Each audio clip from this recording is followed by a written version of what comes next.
মেরুদণ্ড। এবং ইংরেজিতে একটা কথা আছে যে behind every successful man there is a woman. অর্থ হচ্ছে যে প্রত্যেকটি সফল একজন মানুষ, একজন পুরুষের পিছনে একজন মহিলা থাকে। সে তার মা হতে পারে, তার বউ স্ত্রী হতে পারে, তার বোন হতে পারে, তার নানি হতে পারে, দাদি হতে পারে। কিন্তু যেহেতু আজকে আমরা একটা মেয়েদের বিদ্যালয়ে অত্যন্ত গুরুত্বপূর্ণ এই ব্যাপারটা, ইংরেজিতে আরেকটাও কথা আছে, সেটা হচ্ছে যে behind every successful woman there is a progressive man. এটার অর্থ হচ্ছে যে প্রত্যেকটি সফল নারীর পিছনে একজন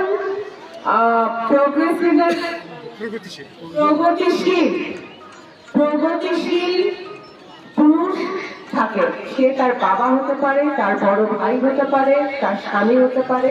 কারণ একজন নারীর সামনে এগিয়ে যেতে হলে তার পরিবারের সহযোগিতা লাগে, এবং একটি শিক্ষিত মা এবং একটি শিক্ষিত বাবাই সেই নারীকে, সেই মেয়েকে, সেই ছোট্ট বোনটাকে সামনে এগিয়ে দিতে পারে। আমি বলে শেষ করতে পারবো না যে নারীদের শিক্ষা কত বেশি প্রয়োজন। আমাদের এখানে যে ছোট্ট বোনরা আছে, আমি অবশ্যই এই প্রতিষ্ঠানের যারা কর্ণধার তাদেরকে ধন্যবাদ দিতে চাই যে তারা নিষ্ঠার সাথে 1988 সালে এটা প্রতিষ্ঠিত হয়েছিল, তাই না, এই স্কুল। তারপর থেকে 2024 সাল আপনারা নিষ্ঠার সাথে আমাদের মেয়েদেরকে শিক্ষা দিয়ে গেছেন, তাদেরকে সুশিক্ষা দিয়েছেন, তাদেরকে ডিসিপ্লিন শিখিয়েছেন, তাদেরকে জীবনে বাঁচার জন্য, জীবন অতিবাহিত করার জন্য, পৃথিবীতে বেঁচে থাকার জন্য যেই শিক্ষাগুলো প্রয়োজন সেগুলো আপনারা দিয়ে যাচ্ছেন বইয়ের শিক্ষার বাইরেও। কারণ বইয়ের শিক্ষার বাইরেও কিন্তু একটা বিশাল শিক্ষা জগৎ রয়ে গেছে। যখন আমাদের মেয়েরা পড়াশোনা শেষ করে তাদের কর্মজীবন শুরু করে বা তাদের জীবন শুরু করে, তখন তাদের অনেক বিভিন্ন সমস্যার সম্মুখীন হতে হয়। আজকে আপনারা যে শিক্ষাটা দিচ্ছেন সেই শিক্ষাটা সেই সময় তাদের এই সমস্যাগুলা ফেস করতে, উত্তীর্ণ হতে, সফল হতে সাহায্য করবে। আমি গত 15 বছরে ফ্যাসিবাদী সরকার, শেখ হাসিনা সরকার শিক্ষা ব্যবস্থাকে কোথায় রেখে গেছে সেটা আমরা সকলেই জানি। শিক্ষা ব্যবস্থায় শুধু হয়েছে দুর্নীতি, শুধু হয়েছে অরাজকতা, শুধু হয়েছে কুশিক্ষা।